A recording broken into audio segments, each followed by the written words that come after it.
Good afternoon, everyone, and thank you for joining us. A big welcome to your next employment webinar in the series. So this week is our International Women's Day themed webinar. For those of you who are new to our webinars, we're Jones Chase and we're a firm of specialist employment lawyers, and we're delighted to have you with us. I'd quickly like to introduce the team and who will be speaking today. So I'm Catherine, I'm one of the associates in the team, and we've got Shona, who's one of our fantastic partners. Hello, good afternoon. Thank you for that lovely introduction. And we've got Susanna, who's one of our brilliant partners of the firm. Oh, thank you.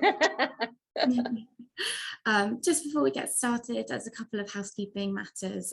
If you want to ask us questions, please feel free and use the Q&A box. You can hit anonymous if you want to ask questions anonymously. If you don't mind your name being displayed, then please feel free to use the chat box, which we will also be keeping an eye on. If you want the rest of the attendees to see what you're saying, please use the drop-down box and select all panelists and attendees, which is useful to keep the chat flowing. If you want to speak live, then please write this in the Q&A or chat box and either myself or one of the others can unmute you. I should add that we're recording the webinar to allow us to distribute this to those that couldn't make it. So please bear that in mind if you're asking a question or participating on an anonymised basis. I want to emphasise that the points we're covering today, they're not formal legal advice. So much will always depend on the facts, and sometimes the approach in one case can be so different to the approach in another. So please don't rely upon any of this as legal advice and do get in touch instead. And just a quick reminder that all the information we're covering is accurate as at 4 p.m. on 17th of March, and things are changing very quickly, so drop us a line if you have any questions. And lastly, we love helping others, so if you have any further questions or issues you'd like to discuss over and above what we're chatting about today, then please get in touch. We'll be delighted to hear from you.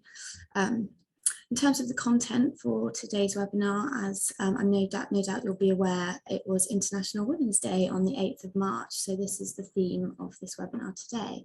The point of International Women's Day is to celebrate women's achievements, raise awareness against bias and take action for equality.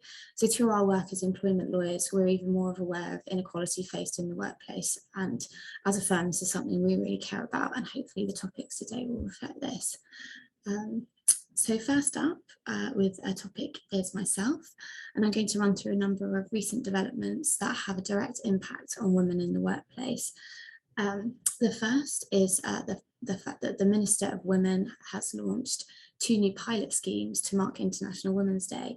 So the first seeks to improve pay transparency by requiring participating employers to include information about salary details in their job adverts and refrain from asking candidates to disclose salary history during the recruitment process. And the second is a pilot scheme to help women return to STEM careers. So this is careers in science, technology, engineering and maths. So participating organisations in the scheme will be helped to recruit and retain candidates who may be overlooked because of CV gap.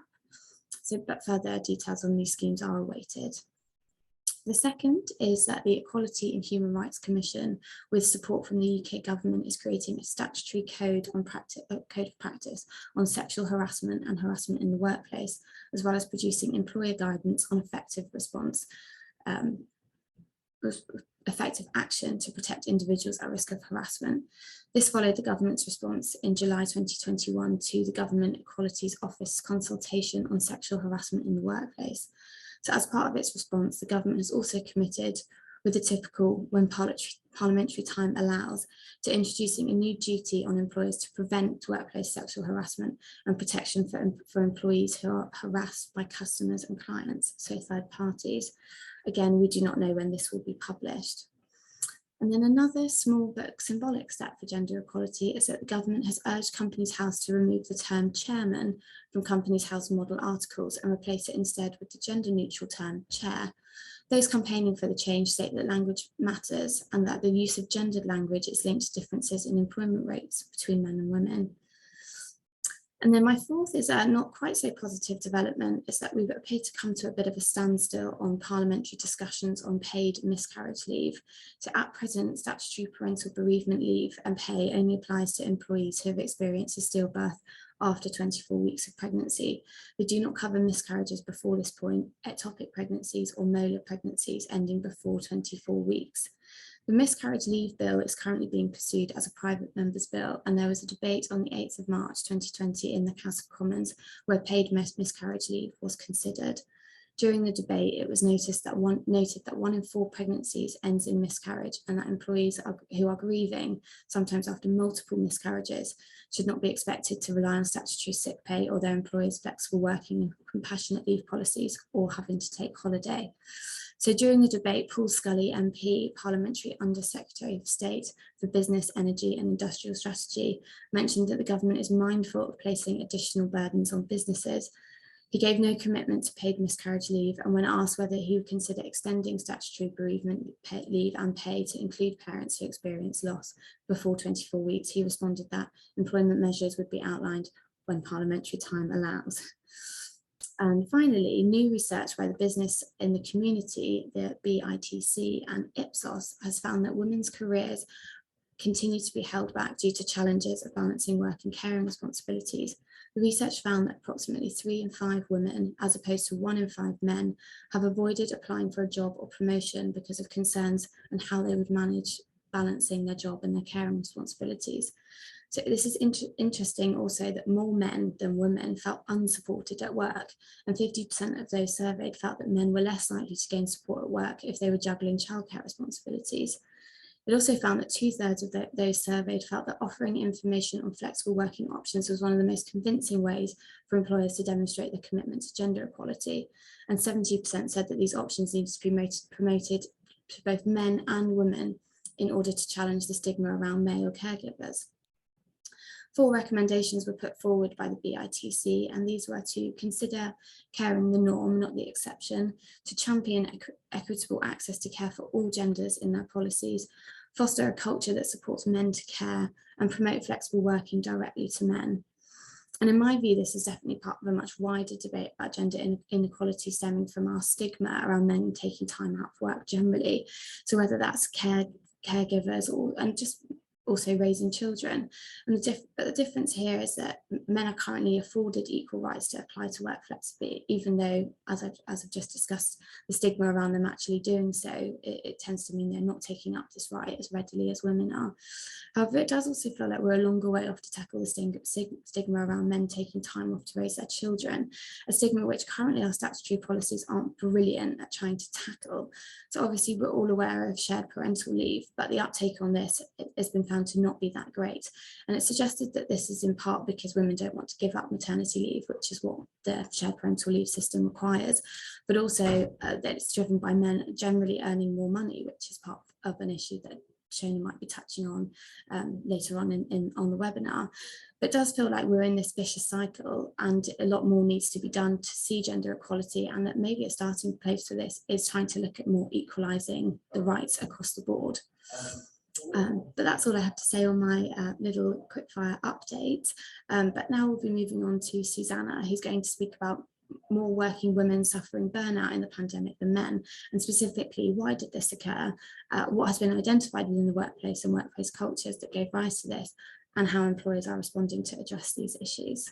Take it away, Susanna. Thank you, Katie. So the reason I wanted to talk about this was when I was looking at sort of topics that I might like to talk about, I was quite intrigued to see that all of the information about working women suffering more from burnout compared with men as a result of the pandemic was coming from America, and that they've obviously spent quite some time and effort and money in looking at this issue. And when I looked at it as could I find anything about this in the UK, actually there was very, very little information. And I cannot believe that this is not a global issue. I think it, you know, what may be well now surveyed in the US is, I'm quite sure, likely to be mirrored in the UK. And so I thought it would be a topic that we should look at, because actually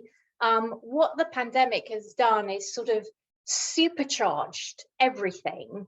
And obviously women have been affected by this far more than maybe we are giving credit to. So I wanted to have, I'm hoping that Katie and Shona will jump in as well, probably at the end once I've said my bit.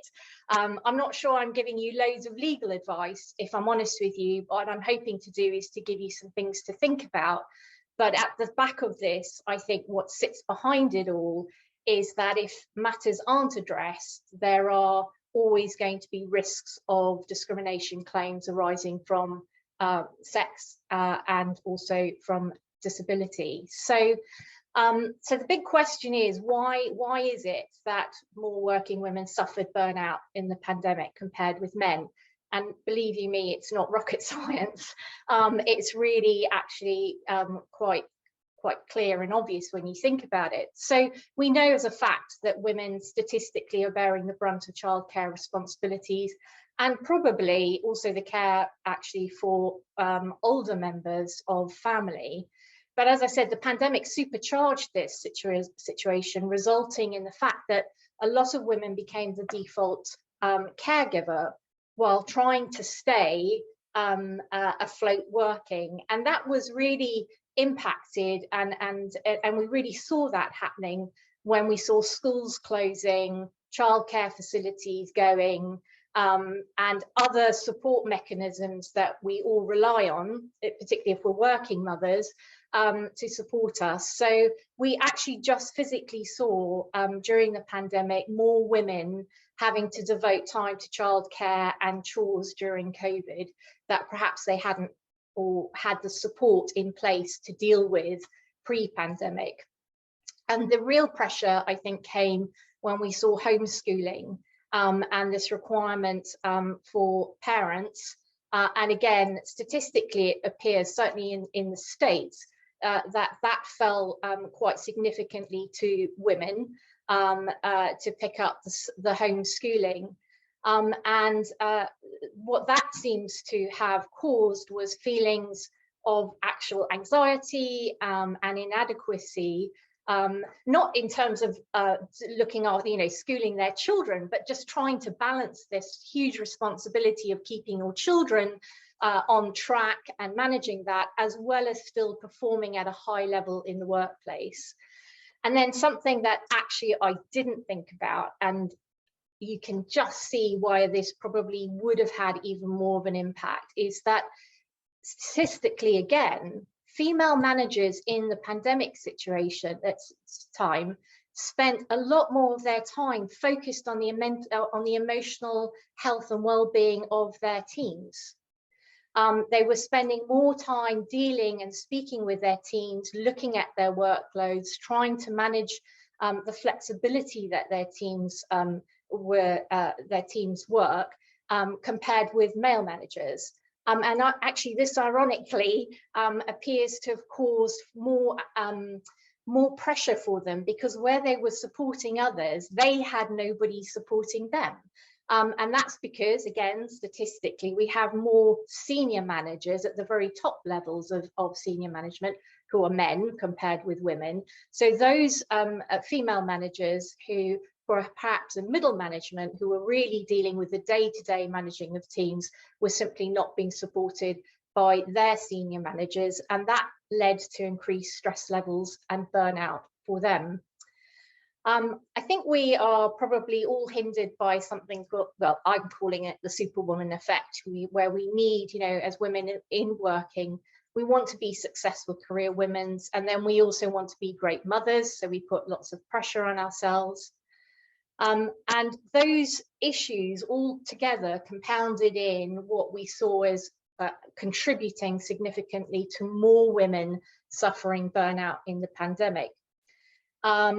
That was just that in the last 2 years, those issues have really put more pressure on a situation that already exists in the workplace, where we've got these societal structures where we may have fewer women in senior positions, more women earning less than their male counterparts, which has and does add extra stress and concerns about whether people are being taken seriously, whether they have a voice in the workplace. So those situations that already existed just get compounded by the pandemic. And the real issue then comes around childcare and support for older families, where people then were asking in the pandemic to either take time out, to reduce their hours, and then we get into this cycle of misguided misconception that perhaps they're not that professionally driven or not that focused in work. So as I said, it wasn't really rocket science. I think it was just the situation just got really heated and very complex, and more complex and difficult for women in the workplace. So not surprising. I mean, I luckily had teenager children. I mean, I think if anyone had children under 10, well, probably 13, it must have been incredibly difficult. So what is burnout? What does that actually mean? It's been bandied around more and more. And certainly I don't know if Katie and Shona have seen it, but I have. I've seen employees being signed off with burnout. So I thought we should just look at that. So it's a chronic emotional and interpersonal stress. So it's your response to chronic emotional interpersonal stress, and it manifests itself often in overwhelming exhaustion, feelings of cynicism, apparently, detachment from the job, a sense of ineffectiveness, and just not achieving what you're trying to achieve in a day-to-day basis. It really results in complete demotivation and manifests itself in exhaustion, and can then turn into depression. There's a lot of anxiety that someone experiences when they're in a burnout situation. They feel that they can't deal with everyday things. So it is quite serious and quite debilitating. And if that condition isn't treated or dealt with in the right way, and it goes on, as you know, for 12 months, it is a condition that can and will ultimately become a disability, in particular if it's really holding you back in dealing with things on a day-to-day basis. So I thought that it might be useful to look at what has been identified in the workplace or workplace cultures that may have contributed to this. One of probably the biggest things was companies that didn't provide flexibility with their staff when they were in lockdown and during the pandemic. And from that, I mean, they were requiring people to work perhaps very strict hours, to always be at the end of the phone, this constant feeling that you have to be there 24/7 and available, generally lack of support in place, poor line management, and also poor policies and procedures in place. So that's not all employers. I'm just saying that if you make companies that have these issues are likely to have found that they probably have more people suffering from burnout. But also the inconsistent application of policies and procedures. So what may have happened in some teams or departments were that people were getting lots of support and the flexibility they needed, but that wasn't being consistently applied across the company. So you may have found that there were different practices going on. And I think that is always harder when you've got people perhaps based now from home. You're not seeing each other face to face. It's harder to manage situations because managers maybe aren't talking to each other all the time, talking about what they're doing and how they're dealing with things. And certainly in authoritarian work culture or any kind of micromanagement practices that might have existed, those are the type of things that make people feel very stressed or feel that they're being observed too much and not being given the authority to work in the way in which they wanted to. And the consequences of it, I think that's the really important bit. And that's the bit that, because it's International Women's Week this week, you know, that we really need to look at. So what is the impact if we've got a high percentage of women in the workplace suffering from burnout? Now, just to give you an idea, I can't give you UK statistics because I couldn't find any, but it's estimated that 2.35 million working mothers in the US suffered burnout since the start of the pandemic. Now, obviously, America's a very big country, but that's a pretty high number. And, you know, it would be really interesting to know what the statistics are in the UK. And I suspect they're high. So definitely what this highlights for us, this whole concept of women burning out more than men during a pandemic, is that, you know, they're having, and maybe this is where we culturally need to change, is that we need to recognize that there is a group of people in the workforce who are actually just on a day-to-day basis managing and balancing complex sets of responsibilities that really perhaps we haven't taken into consideration in the way in which we have, but the pandemic has focused the spotlight on it. And the big problem that is coming out of this is a talent drain. So what we're seeing is that women forced into this concept of, am I doing my job well? Am I being a good parent? Compounded in a way, perhaps with the new ways in which we're working, are feeling that they're doing neither well.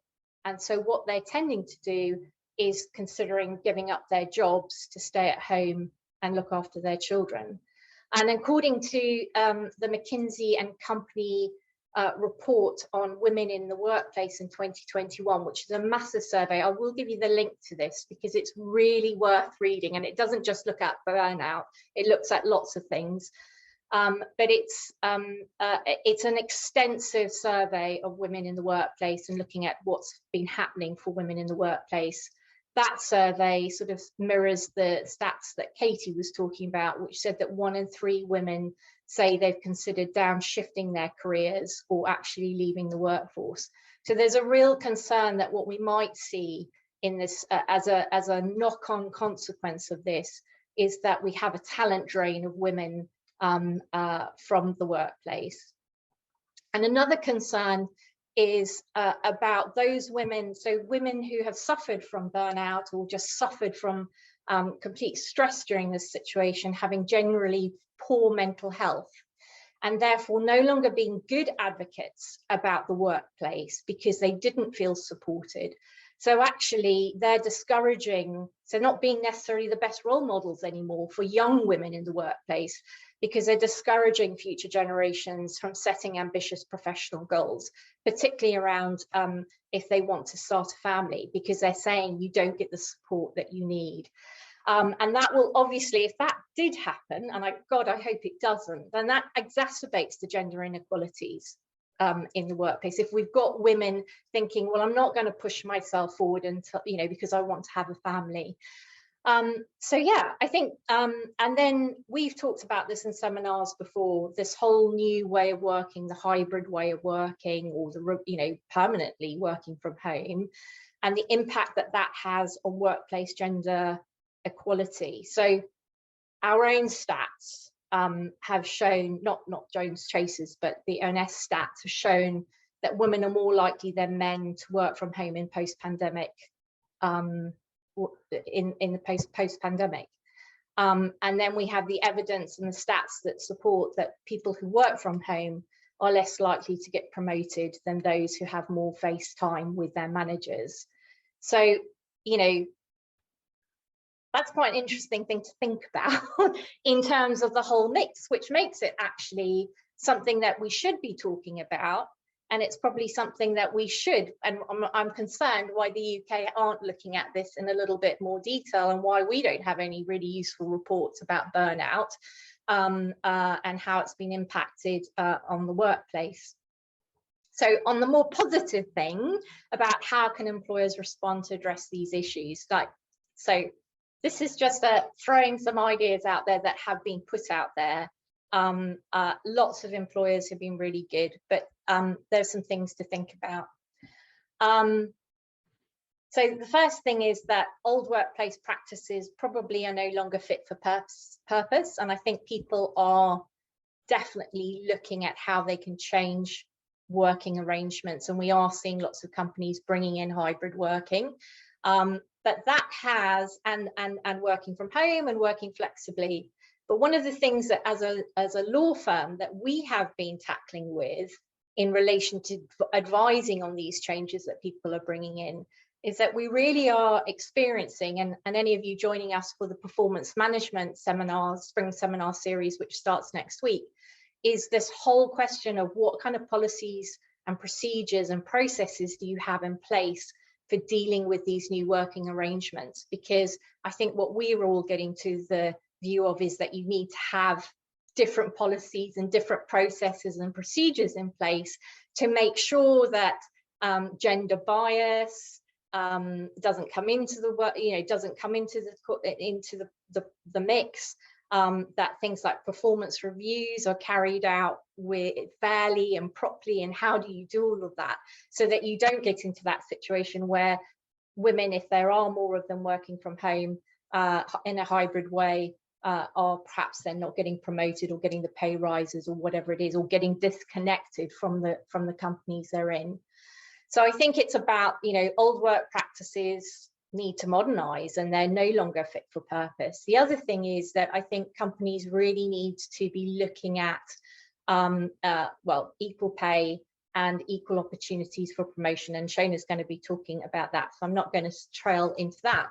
But again, the McKinsey report has identified that for every 100 men promoted to manager, only 86 women are promoted. And this is usually at the first stage of management. And they call this the broken rung.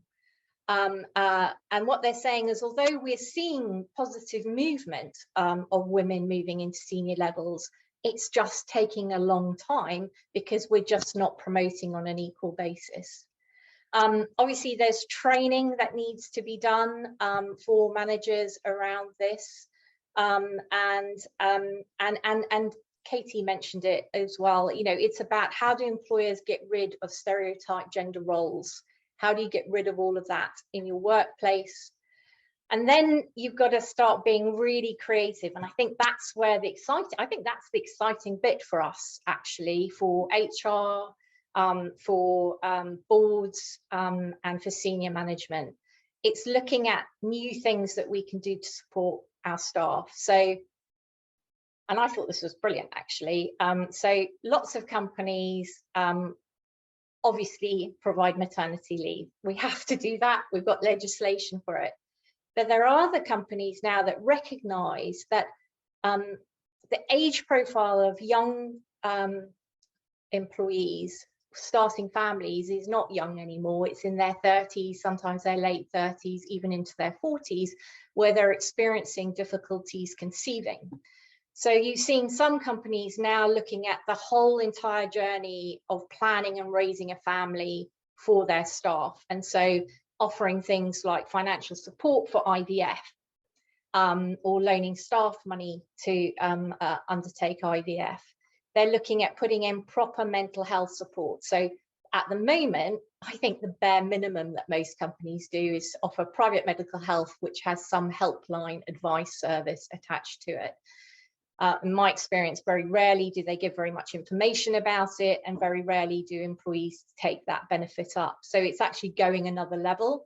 It's about actually bringing wellbeing training into the workplace, introducing counselling sessions, and wellbeing toolkits. And again, looking at childcare support, how can you support working mothers and fathers, both in relation to their childcare support. And interestingly, I didn't hear about this in the UK, but in the US, a number of the larger companies were providing academic support for their employees' children during the pandemic. So they were providing Zoom tutors for age groups when they were not in school, and providing homework assistance and things like that.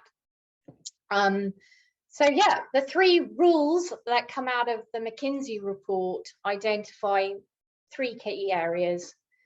They talk about modelling the work-life boundaries, in particular with your new ways of working, and being very clear about what is acceptable and isn't. So to try and reduce the pressure on employees who might be hybrid working or home working, thinking that they've got to be available all of the time, have got to work in a way that might be harder or better to prove themselves that they're justified in working in that way.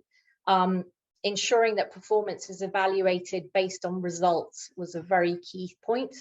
And the third one, not surprisingly, is supporting employee well-being. So I thought actually the burnout statistics was a really useful one for International Women's Day, and as I said, puts a spotlight on issues that perhaps have been compounded for women in the last 2 years. I don't know what my colleagues might think.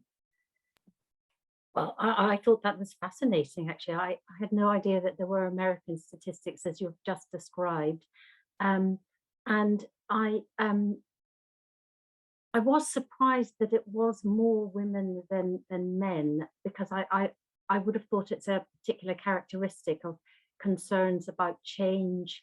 Lots of people don't like dealing with change. There was a lot of rapid change and uncertainty, and there are particular characters that don't like uncertainty, and the whole pandemic period was a very uncertain time. And so the fact then that that's had a greater impact on women, yeah, interesting. And your caring point, the women managers being the ones that were offering more support to their team, that then drained them of looking after themselves. So yeah, really very interesting. Thank you. No, I also thought very, very interesting. Yeah, I think it is a shame that there's still a lot of our issues in gender equality does come from a lot of stigma around childcare, and our policy like touched on it, our policies don't really actually give male workers much of a chance to take that on, and that's what needed. That's what's led to this pandemic burnout. It's sort of a shame, because I heard so many lovely stories about from predominantly male workers about how the pandemic gave them so much more time with their children, and it was so lovely. But it's a shame to hear sort of on the flip side of that, it's not had a great impact for female workers, and I think that's just a societal issue that it might take quite a while to sort of fix that systematically. Actually, Katie, I had written down exactly, so I think there's an employer thing, and Suzanne has addressed that. I wrote down society and government, that there has to be a whole wholesale response to this, because I think, and hopefully that can come from large organizations that can show and model this, that it then trickles down. But yeah, society and government, I think, are important. But it then would be really interesting to see what the statistics are for the Nordic countries, where actually, you know, so it is a global issue, and it's one that would be very interesting to see across a diverse range of countries. Yeah. And it segues in quite nicely. Yes, it does. To the gender pay gap. So thank you for that. So the gender pay gap was a piece of legislation that was brought in 2017 for private companies with more than 250 employees.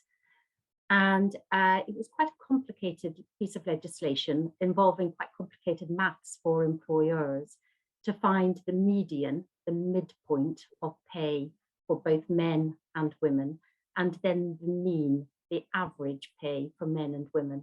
And it was all based on an hourly rate of pay calculation. So you have to drill down quite far to get that hourly rate of pay. It's then for men and for women, and then a comparison shows if there is a pay gap. So that's very different to equal pay, which is a comparison on the actual role an individual is doing as compared to another individual of a different gender. So a man can bring a equal pay claim again in relation to a woman, that he's not getting paid as much, but they do the same work or like work or work rated as equivalent. So that's a very personal, this is my job, that's somebody else's job. Goodness, I think I'm doing the same thing or at the same level, and therefore I want to be paid equally. That's the equal pay regime that's been in since the 1970s. This gender pay gap is more a wholesale company. What is the makeup of your company? Men as opposed to women, and with that makeup of your company, where is the midpoint for pay and where is the average pay for men and women, and then comparing them both. So in 2017, what the government said in this legislation is you must report your pay gap information by 4 April 2018. So our first insight into pay gap for men and women's pay against each other was by April of 2018. And that's the date that most first reports were issued. It's something that's lodged on a government website, and it's also something that you are asked as a company with more than 250 employees that you would also put on your website, and there should be a link to your pay gap reporting so that anyone looking at you as a company, as an organization, can check what that pay gap is within that organization. And when the results came out in 2018, there was quite a lot of what's called naming and shaming, where particular organizations were who is the worst in each sector.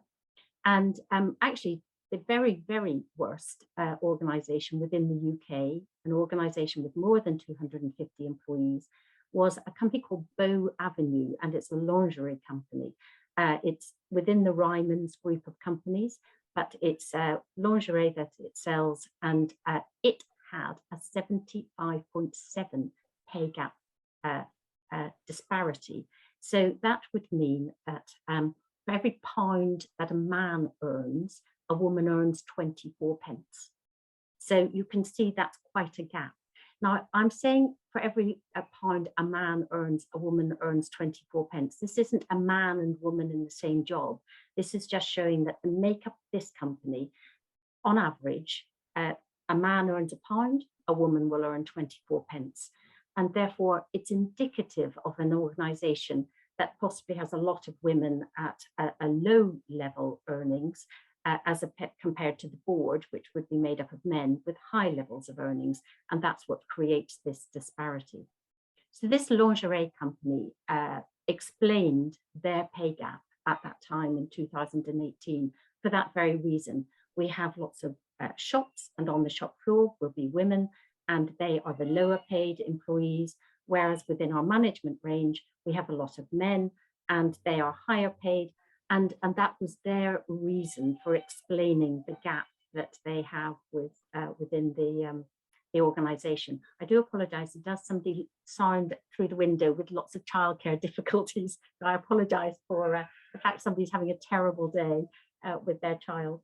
Here, help them. That's anyway, so that was the first named and shamed, this organisation that explained it by way of their makeup of employees. And then the second organisation was Apple. Apple had a 71% pay gap. Apple had 3 entities in the UK. It was the Apple Europe Limited entity that showed this 71% pay gap. And that has now reduced. And if you look at their 2021 figures, that's now reduced to 20%. So they have taken quite a lot of action in order to reduce the gap that they said at the time was because of a significant number of male employees at board level and senior management level that were within Apple Europe. So it was their company structure that had placed high earning employees in one entity, lower paid employees in another entity, Apple Retail Limited.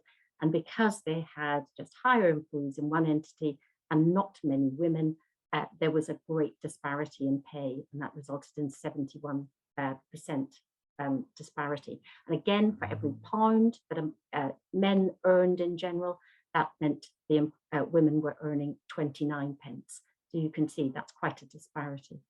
If you look back on the government statistics for Apple, they have removed the 2017 71% figure, so that's not there.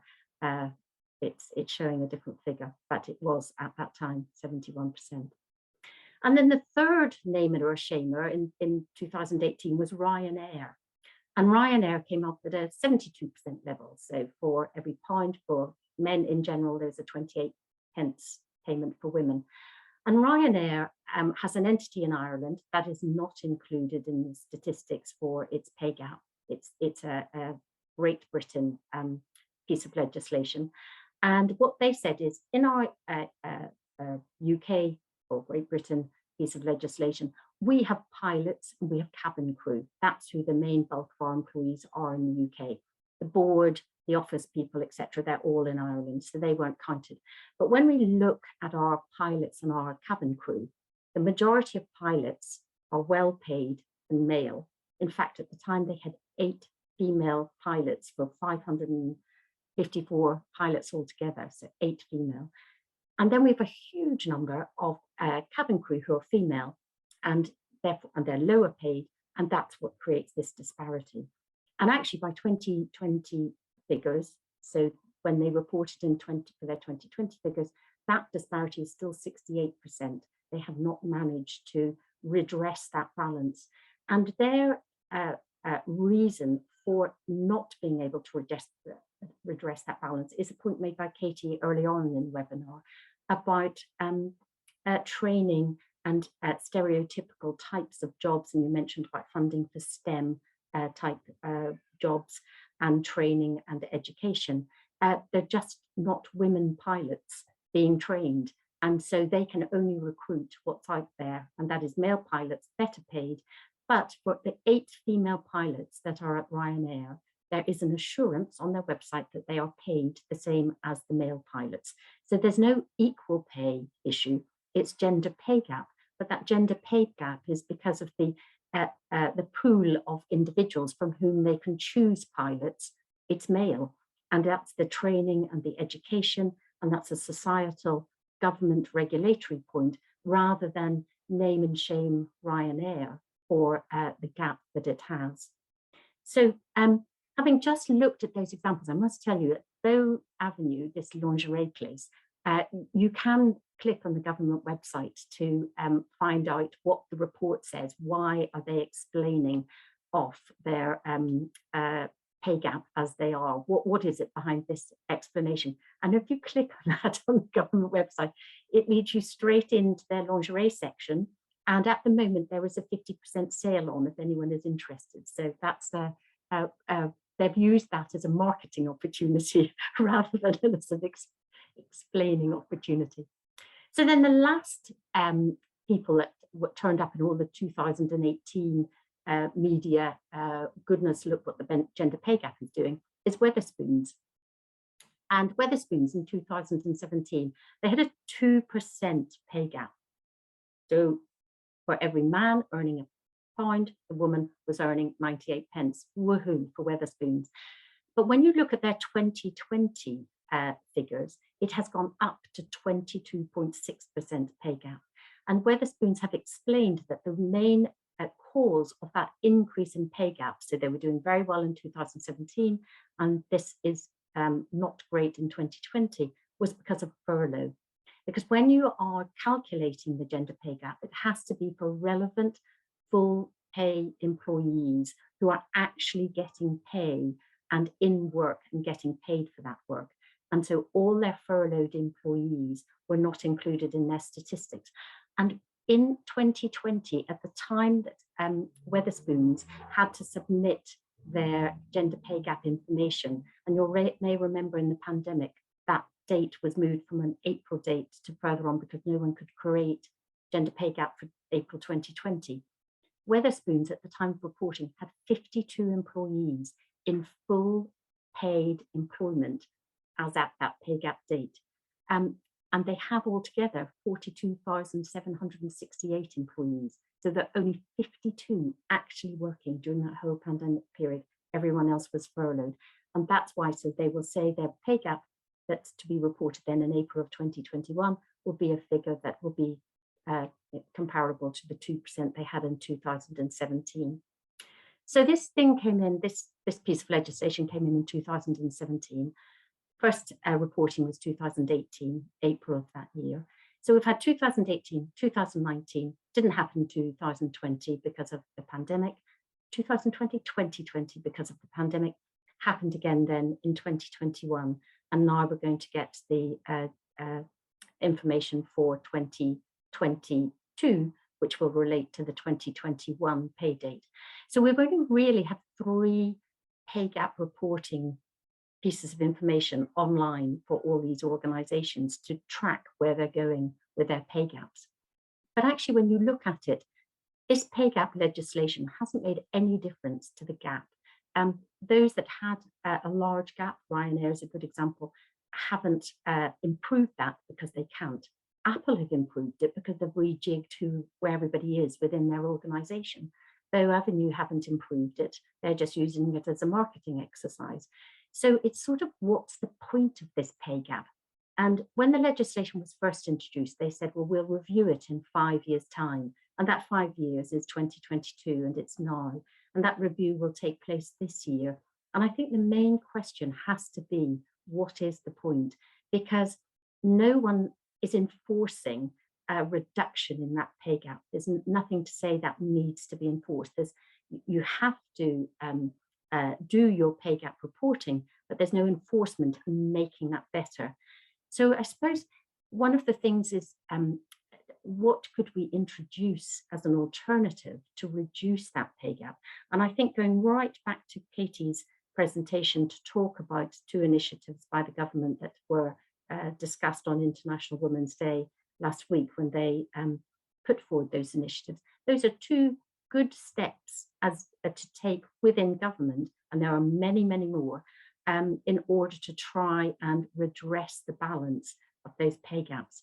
But one of the reports that seems to be the most helpful to understand why this pay gap is not being remedied is just a tale of, we've got a couple at work, we'll call them Janet and John. I'm going to be very stereotypical. We've got Janet and John, they start work 26, both junior employees, love their job, work hard, paid the same. Everything's wonderful. You fast forward 10 years, they've now got married. Janet and John have a little child, not going to name the child, don't know, have a child. Janet has decided to step back from her career, and she is a junior manager. Meanwhile, John, he is an associate director. He's still going into work. Everything's fine for him.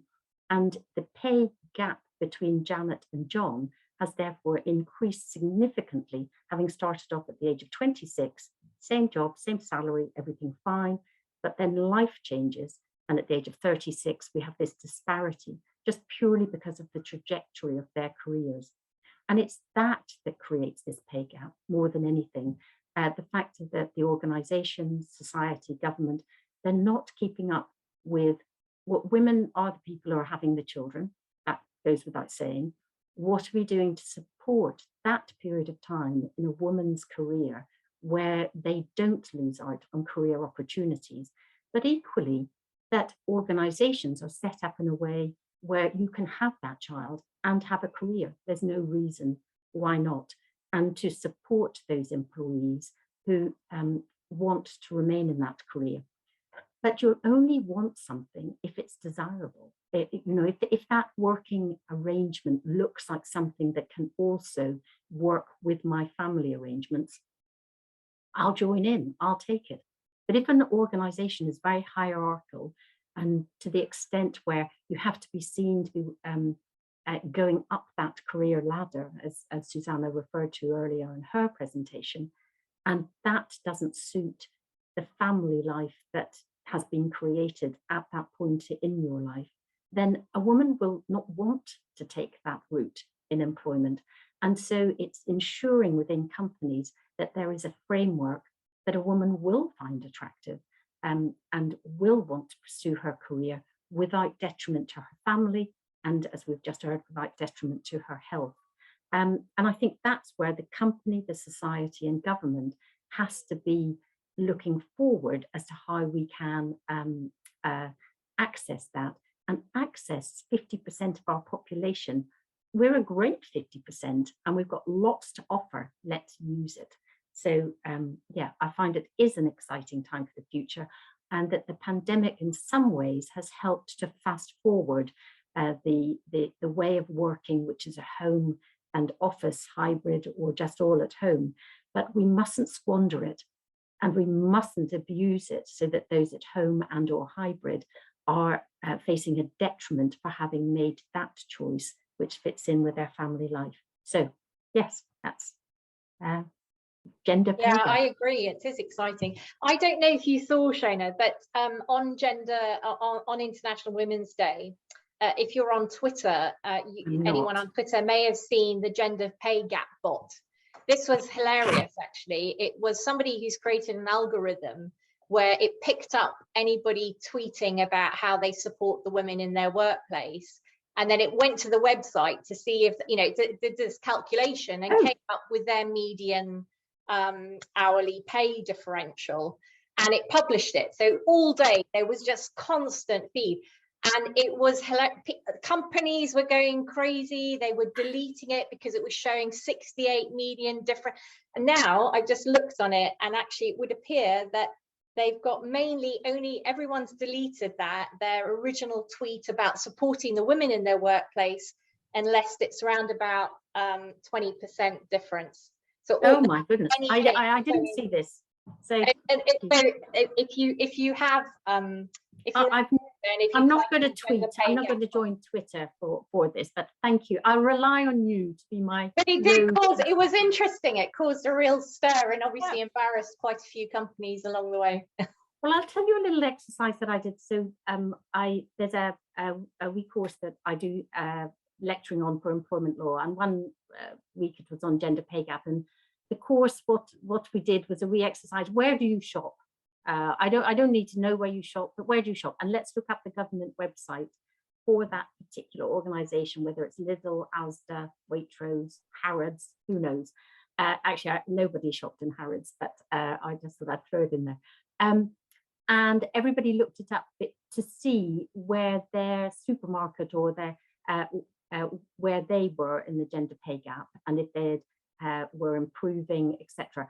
And Lidl came out on top. So you almost think, should we as a society put our money where our mouth is, and we go on about gender pay gap, let's all now go to Lidl and shop there. Or, and maybe before we make that purchase, just check up, where are these people with their principles? And obviously, as I say, I will go back to, sometimes the reason is not the company. They're doing what they can for equal pay, but when it comes to pay gap, it's because of the societal availability of staff, and that's a relevant piece of information. So when it's always worth looking at the report to see how they're explaining away their pay gap. Yes, to see what that is. Yeah, very interesting indeed. We've just got one comment in the chat box.